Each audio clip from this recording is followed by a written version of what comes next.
Hey everyone, welcome or welcome back to my YouTube channel. I hope you all are doing good. This video is particularly for all the ICSE students who are going to appear for 2025 board examination. If you're wondering how to score 90 plus in English and you have not studied English throughout the year, you have found the right video. Now, before I move further with the video, I would like to tell everyone that this video is not for the people who have studied well throughout the year. If you have studied English throughout the year, you will not need this video. So please do not waste your valuable time in this video and maybe find something much more useful. But if you haven't studied English throughout the year, you can trust in this video. And let's begin. So your exam is going to start from the 18th of February, if I'm not wrong. And on 18th, you have English language, and then you have exam on 21st, which is your English literature exam. And for both of the exam, you have 2 hours time allotted. Now we will begin with English language. Before we begin with the context of the video, I would like to tell you all that I appeared for my ICSE examination last year and I too have scored 90 plus in English. If you do not have trust in me, here's my report card. So yeah, you should not have trust in any random video. You can say that I was in a similar situation, and last year around this time of the year, just before my board examination, I too was searching for similar videos like the one I'm making right now. So yeah, without any further ado, let's just begin speaking about what I intended to speak, beginning with the first subject, English 1 or English language. Now, a very important thing about this subject is time management. Now, this is something that you will have to figure out by yourself, and the only thing by which you can do that is practicing a lot of question papers. So try practicing in different methods. You can start from the beginning, go with the sequence of the question paper, or you can start from the end of the question paper and follow the backward sequence, and try figuring out what is working the best for you.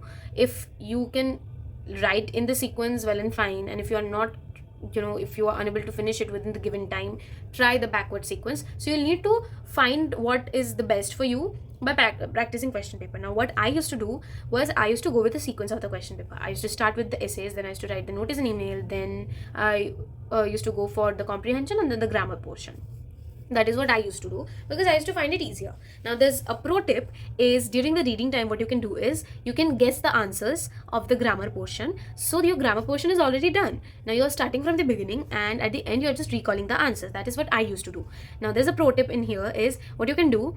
If you have nails, very good. Try to scratch the MCQ type questions, the right options with your nails, so that when you go through the question paper at the end, when you're writing the grammar portion, it will be easier for you to, read, and you will not need to go through the questions again and again to find out the answer. Try solving it out during the reading time and then just write it down on your paper. If you do not have nails, try to scratch it with the back of your pen. Mind it, the back of your pen. Do not try to write anything on your question paper because you might get in trouble and things might go against you. So please do not try avoid writing anything on your question paper. Even with pencil, don't write. You just don't need to.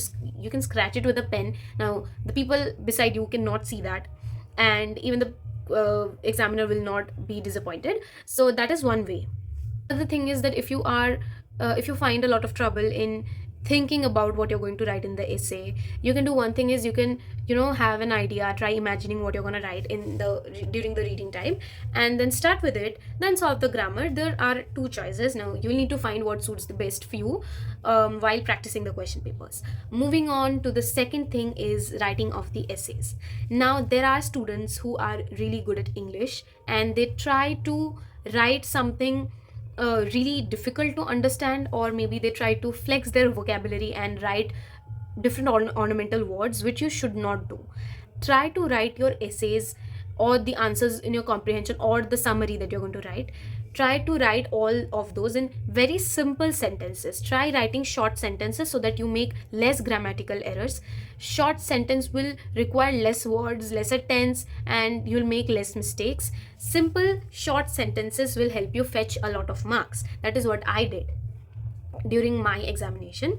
So do not use anything that's too difficult to understand, or do not use a synonym of a very simple word, the synonym which is lesser known. Do not try using something that people might have a difficulty in understanding. Try using the simplest words possible, and stick to the keywords while writing the comprehension. Do not try to write some different sentence which is not in the passage, there can be situation where you are seeing a question and where you want to flex your writing skills. Do not try to do that. If you have sentences which are required, which are the exact sentences that are required in the questions, try sticking to those words, because they can be the keywords of your answer. You never know. So do not change the words that are already mentioned in the passage. Try writing those those sentences, or those words.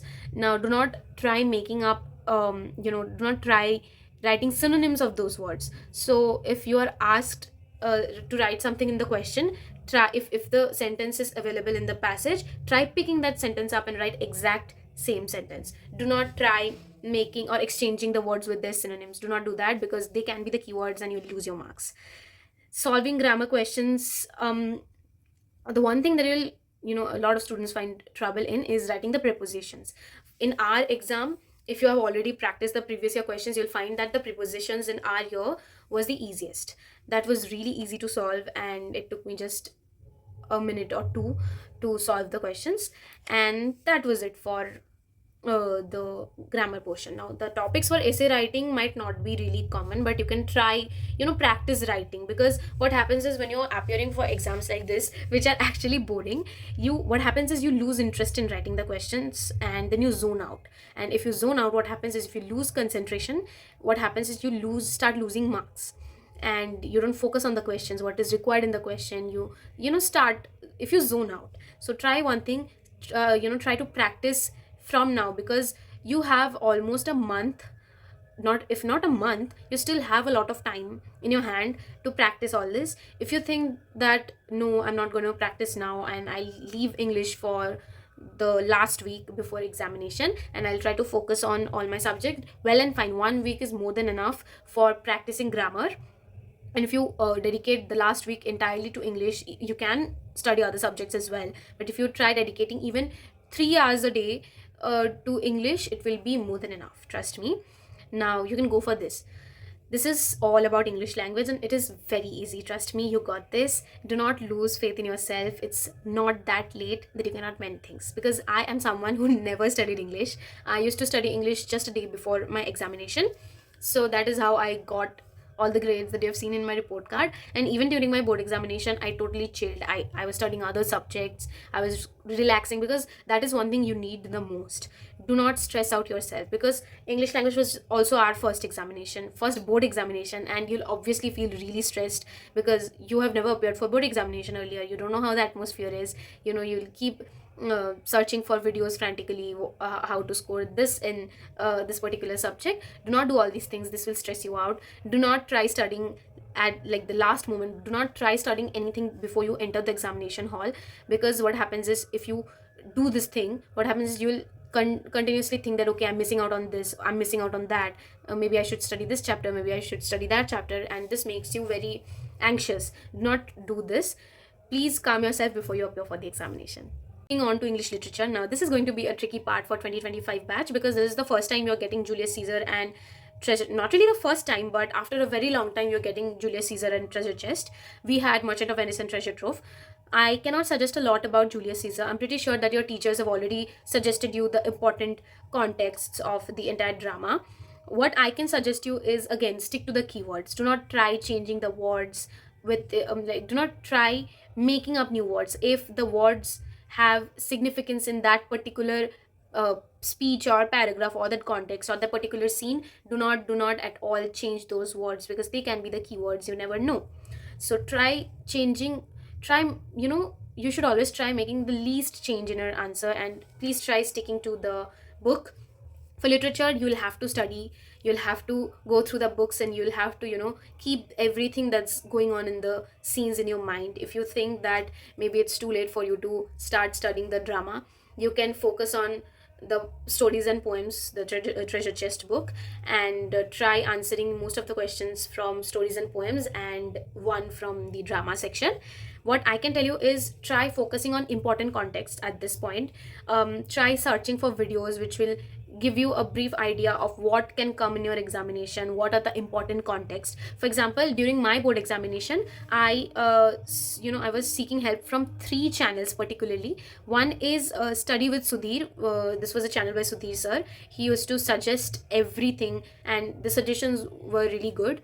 Then I also saw a video of Abantika Basak. I'll link all the channels in the description, do not worry. This was a random video. This now it has 13k views, but when I saw this video had less than a thousand less than 1k views. So I got this video randomly because I was searching for videos of similar type, and I got a lot of suggestions from her. So you can also check out the video. That was really, really helpful. Now, the channel that helped me the most throughout my board examination, specifically for the arts subjects like English literature, history and geography, the channel was Amplify Learning with Alok, and his suggestions were really good. He suggested us that the questions that were there in the previous year will not be repeated in the next year, but there's no scope for you trying to use that trick, because this is the first time you are appearing for your English examination where you have Julius Caesar, sorry. So try practicing the specimen papers, because you'll find specimen papers in the website of our council. So try solving those papers and try to identify which scenes are they preferring the most and which contexts are they giving. Try finding similar contexts. For example, during our examination, we had Merchant of Venice. So there were a few paragraphs which were really important. The first one was Shylock's outburst, and the second one was probably Portia's mercy speech. So there were a lot of different context paragraphs which had a really big significance to the entire drama. So those were really important. So I tried to stick to that, and although I studied the entire literature book, and please try focusing on your stories and poems if you're not that confident with your drama part. So yeah, that was it for today's video.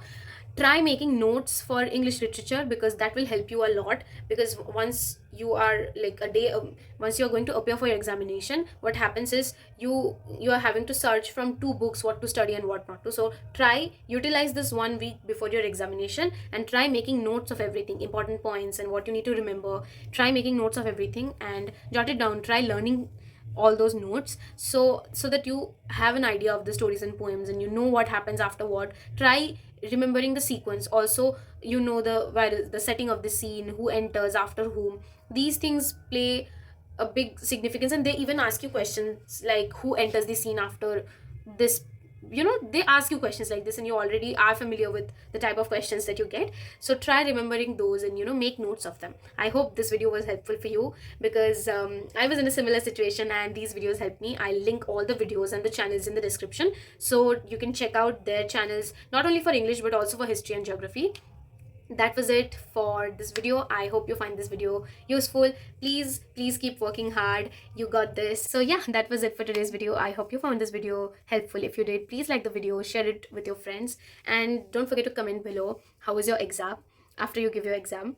Try to follow what I have said if you trust me, and I hope this will not at all disappoint you, because this all I have said was from a student's point of view, because I just appeared for my board exams last year, and these are the things that helped me the most, so I try to share it with you all. I hope you'll do really, really, really good in your examination. Keep working hard and don't lose hope. That was it. Let's meet in the next video. Also, let me know if you want a part 2 where I'm going to share all about history and geography. That was it. Thank you.